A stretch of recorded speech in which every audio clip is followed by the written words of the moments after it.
Imagine this for a second. You walk into a room, first time there. Nobody knows your title, your background, nothing. You haven't even said hello yet. Then you speak. And just like that, the moment your voice hits the air, the whole vibe shifts. Heads turn. People actually lean in. You've got their attention. Not because of a name tag, but just purely through the power in your voice. Okay, so let's really unpack this for you today. We're drawing on some great insights from the audiobook, How to Talk Like a Leader. And this deep dive, it's all about unlocking that specific power in how you communicate. Because it's not just what leaders say, right? It's really how they say it, their voice, the words they pick, their, presence, and even how well they listen. Our mission here is basically to give you a shortcut to mastering these skills. Skills that can seriously transform your impact, whether you're in a big meeting, talking with your team, or even just, everyday stuff. So to kick us off, the book puts forward this really powerful idea. Before people get behind your big vision or your amazing strategy, they react almost instinctively to your voice. You think about leaders like Martin Luther King Jr., Churchill, Mandela, Malala Yousafzai. They weren't just passing on information, were they? No, their voices stirred things up. Emotion, hope. They moved people to act. Their voices were like influence you could actually hear. But what is it? What gives a voice that kind of, punch? That's such a key question. Hmm. Because it's definitely more than just, how loud you are. The book really points out that a powerful voice isn't about shouting. It's about conviction, real belief. When you genuinely believe what you're saying, your voice just naturally carries that passion. It gets animated, engaging. It's an energy people feel. And that link between belief and how your voice sounds, it's, well, surprisingly strong. I'm curious, though, how much does that conviction, that belief, really affect how someone hears you, Yeah. especially compared to, the actual words you're using? Well, it's fascinating, actually. There's research showing that when people decide whether to trust someone or follow them, the tone of voice often counts for more than the specific words. A warm, confident tone basically says, look, I know where we're going, trust me. But a hesitant voice, or maybe a monotone one, even the best ideas can sound weak, unconvincing. Think about it like a painter, right? They don't just pick a subject. They choose the right colors, the right shades to create a feeling. Great leaders, they treat their tone like those colors. They adjust it deliberately, as softer sometimes, stronger others, getting the impact they want. Right. Deliberate choices. And that brings up something the book calls a secret weapon, one that's often missed. Pauses. Silence. So many of us just rush, trying to pack everything in. But leaders, they get that silence can sometimes say more than words. A little pause before a key point. It builds anticipation, pulls people in, and a pause after something important that gives people a second to actually absorb it, let it sink in. It's like a bold punctuation in your speech. Without pauses, it's all a blur. With them, your words land, like arrows hitting the target, Yeah. every time. Exactly. And that touches on something interesting, how the voice connects logic and emotion. It's about sounding human, not like a robot reading a script. Your voice is the bridge. It translates abstract ideas, plans, strategies into things people can feel. Warmth can reassure people when they're nervous. Firmness can steady the ship in a crisis. Excitement, that can get people genuinely fired up about a vision. It's not just moving data from your head to theirs. It's connecting hearts and minds. And that is what really inspires action. Absolutely. And for a practical step you can take today, the book suggests something simple. Record yourself daily. Just speak for a minute about something you really care about. Then listen back. Critically, ask yourself, honestly, would I follow this person? Keep practicing until the answer is a definite yes. It's a small exercise, but wow, the impact can be huge. Okay, so we've talked about the sound of your voice. Let's shift gears a bit to the words themselves. Because leaders, true leaders, don't just tell people what needs doing, they inspire action. They use words to spark imagination, create hope, make the work feel like it really means something. How do they pull off that magic with language? That's a really critical difference. Think about two leaders, same goal. Leader one says, okay, next month, sales need to go up 10%, work harder, everyone. That's just informing. Leader 2 says, all right, team, starting next month, we're aiming for a 10% jump in sales. Now, that's not just a number on a page. It's proof. Proof we're growing, building something really solid together. Every single call you make, every connection, it gets us closer to that shared goal. See the difference? Both give the same basic info, but one's a dry instruction. The other, it weaves a story of purpose. People need more than tasks. They need meaning. And words are the tools you use to build that meaning, make it feel real. Yeah, and it feels kind of counterintuitive sometimes, but the book really hammers this point. Simplicity works. It's not about dumbing things down, is it?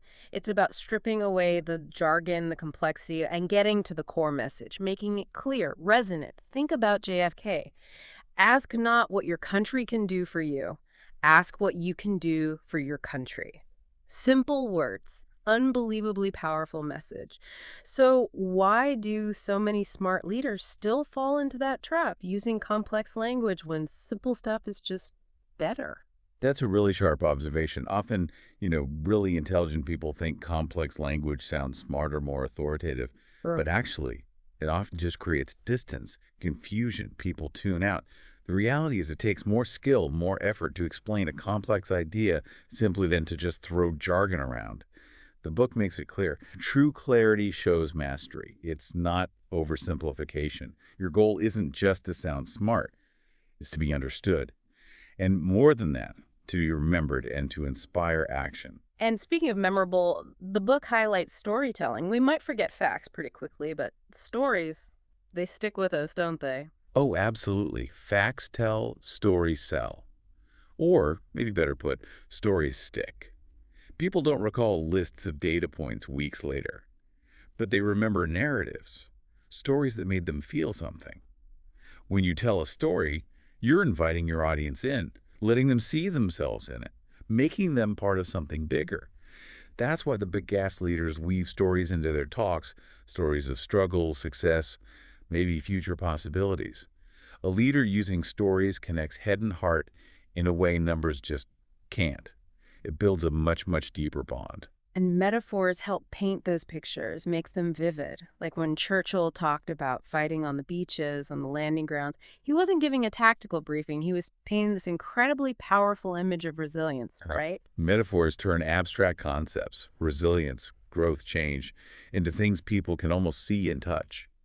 You might compare company growth to a tiny seed becoming a huge tree. Suddenly it's tangible, relatable.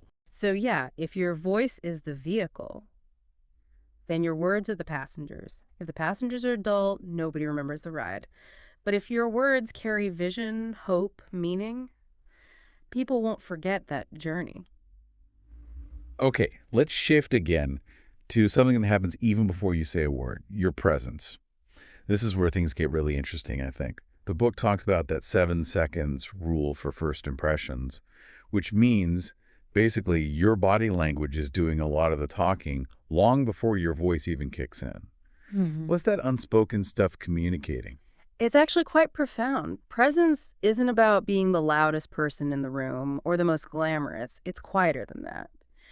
It's about confidence, yes, but also intention. Think about Nelson Mandela again. He didn't need to raise his voice to command a room. His posture was grounded. His gaze was calm. His movements were measured. All of that signaled this deep inner strength, authority. His presence was powerful because it felt real, authentic, not a performance.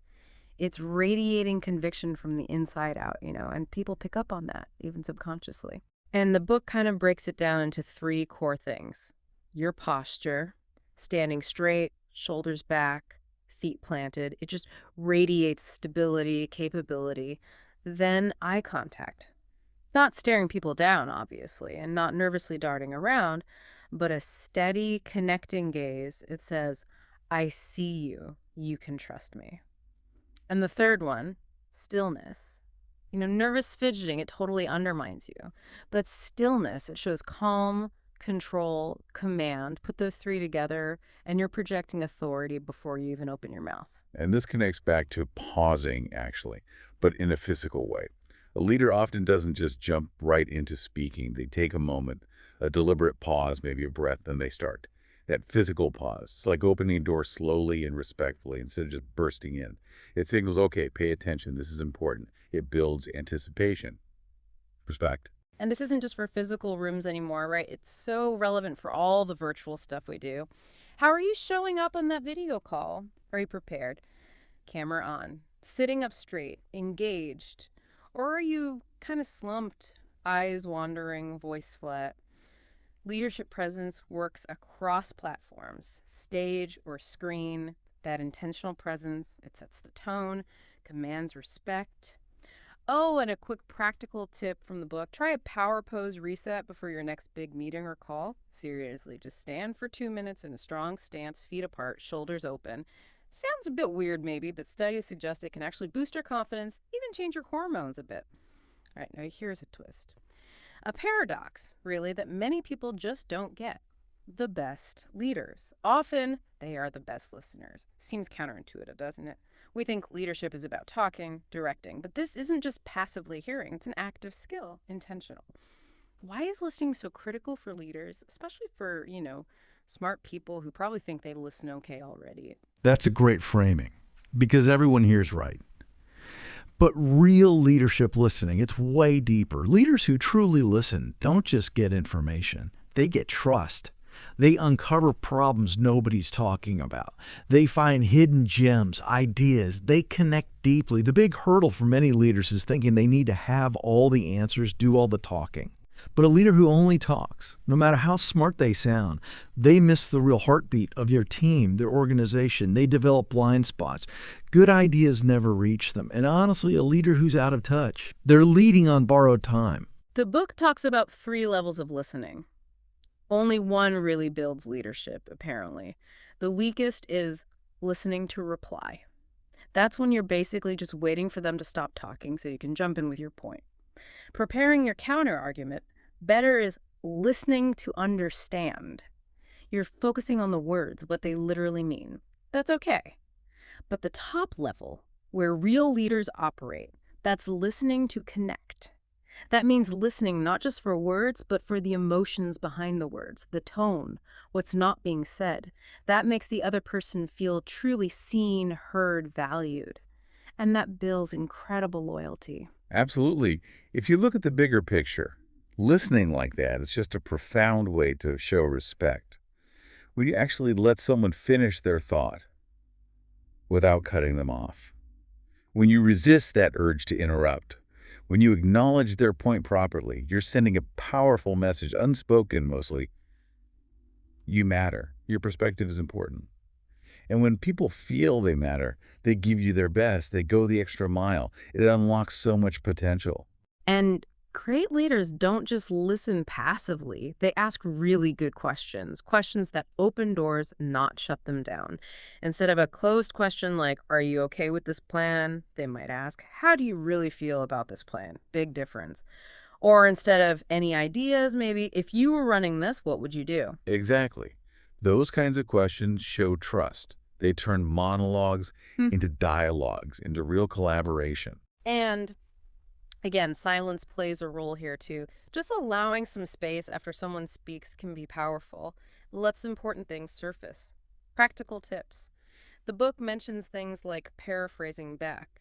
Okay, so what I think I'm hearing you say is, that shows you're engaged and checks you understood. Or acknowledging the emotion, wow, I can really hear the frustration in your voice about this. That validates feelings, often calms things down, and opens the door to finding solutions together. Okay, now for the moment of truth. The real test for any leader. Those difficult conversations. This is where your strength, your skill really gets put under the spotlight, especially when the words are tough to say. Lots of leaders, maybe most, try to avoid these talks. What's the actual cost when they do that? Oh, it's huge. Yeah. Avoiding the tough stuff doesn't protect anyone. It just creates confusion, breeds mistrust, lets problems get worse, silence in the face of issues. It creates tension, resentment build. People start filling in the blanks, usually negatively. But facing these conversations directly, with clarity but also with empathy, that builds respect, even if the message isn't easy to hear. These moments are massive leadership opportunities. They test if you can balance truth with humanity. Get it right.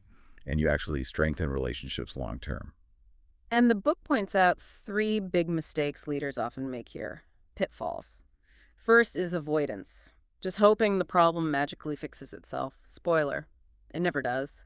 Second is aggression, coming in too hard, too critical. That just makes people defensive, shuts down communication.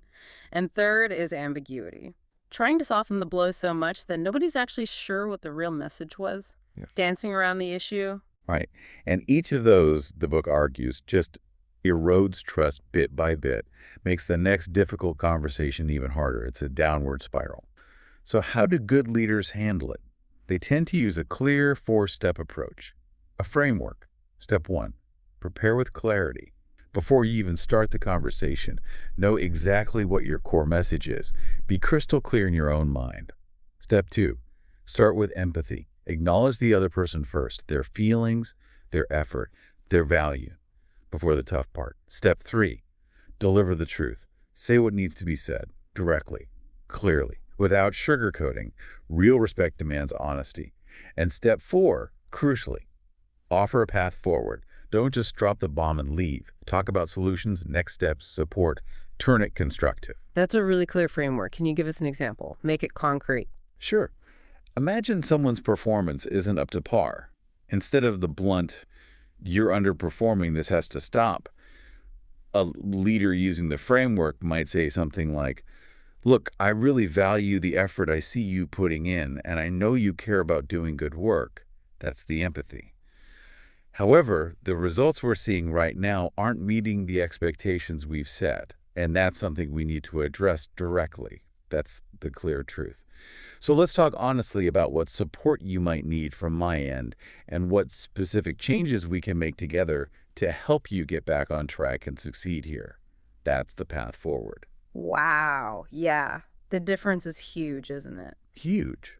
One feels like an attack, a judgment. The other feels like a difficult but ultimately supportive partnership aimed at fixing things.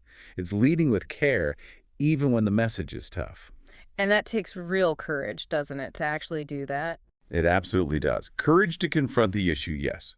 Some leaders trick themselves into thinking avoiding it's kinder. But the book uses a striking analogy. It's like a doctor not telling a patient they're sick because they don't want to upset them. That's not kindness. It's negligence, really. Hiding the truth causes more harm long term. Clarity, even if it stings a bit at first, is actually a gift. It builds trust. It earns respect. It means prioritizing real growth over temporary comfort. So, okay, pulling all these threads together, it's not just about sounding confident or saying the right words in isolation. It's about inspiring actual change, real, meaningful change. Through your voice, your words, your presence, your listening, the whole package. It's quite a journey from just talking to truly leading. Precisely. To kind of wrap it up, remember these core ideas. First, always connect your message back to a bigger purpose.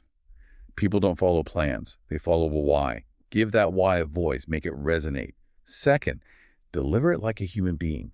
Be authentic. Share struggles sometimes. Share lessons learned. Don't just be a polished speech giver. And third, get the rhythm right. Use those pauses. Emphasize key words.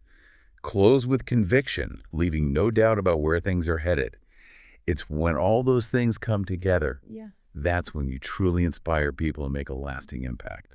Yeah, ultimately, every word you choose, every sound you make, it carries energy. And the leader's choice, the leader's responsibility really is to use that energy consciously, to lift people up. So we've taken a real deep dive today, haven't we, into transforming how you communicate. We've looked at the power in your voice itself, the inspiration you can pack into your words, the impact of your silent presence, the surprising strength in really listening, and yeah, the courage it takes for those tough but vital conversations. This isn't just theory, it's a powerful toolkit for you to elevate your leadership, starting now. Couldn't agree more. And maybe a final thought to leave you with, something that the book touches on. The world doesn't just need more noise. It needs more authentic leaders. Leaders who cut through the static and genuinely connect. And honestly, the next one could absolutely be you. Make that choice. Use your words to build, not tear down. To inspire, not discourage. choose to lead. So here's the challenge. Pick just one thing, one principle from today, and practice it. Every single day, starting right now. You might be really surprised at the difference it makes in your influence, your impact, and how people respond to you.